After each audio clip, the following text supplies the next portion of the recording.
Maamuzi ya mchezaji Doumbia baada ya habari ya kutaka kutolewa kwa mkopo na Yanga.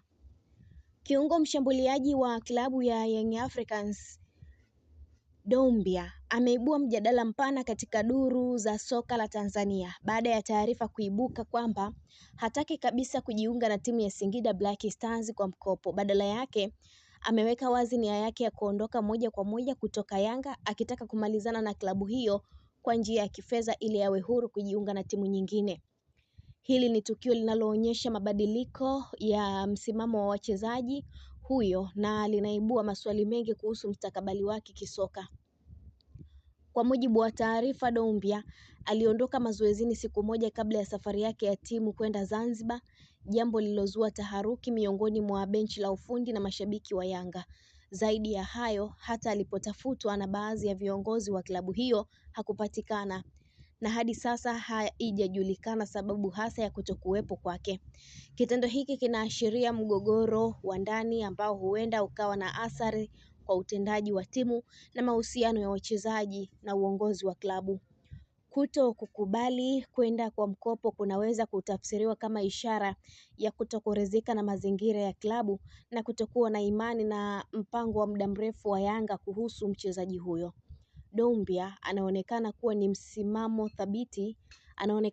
msimamo thabiti wa kutaka kuondoka kwa masharti ya kifedha, hali inayoweza kuathiri mchakato wa uhamisho wake na pia kuathiri bajeti ya klabu iwapo itabidi kumlipa ili kuvunja mkataba.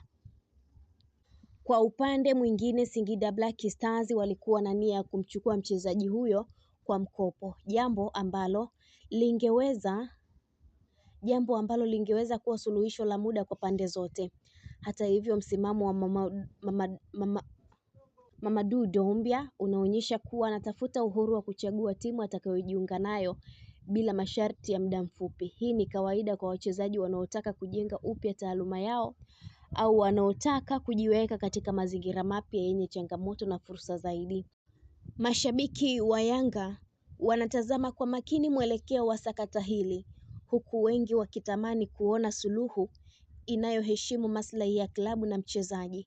Doumbia ni mchezaji mwenye uwezo mkubwa, na iwapo ataondoka, pengo lake litahitaji kuzibwa kwa mchezaji wa kiwango cha juu. Kwa sasa hali ya sintofahamu inaendelea na macho ya wadau wa soka yameelekezwa kwa uongozi wa klabu ya Young Africans kuona kama wataweza kumaliza suala hili kwa hekima na busara.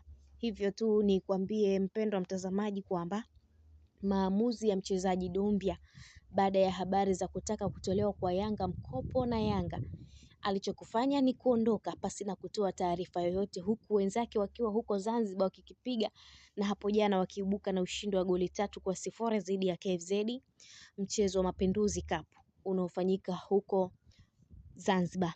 Mtazamaji wetu wa Malkia wa Soka, endelea kutufuatilia. Cha muhimu wewe ni kusubscribe, kushare, kucomment pamoja na kulike channel yetu ili uendelee kufurahia taarifa zetu mbalimbali za kimichezo kutokea ndani na nje ya mipaka ya Tanzania. Kwa taarifa kemkem, endelea kusalia nasi. Mimi ni Kunlizi hadi wakati mwingine. Kwa heri na uwe na wakati mwema.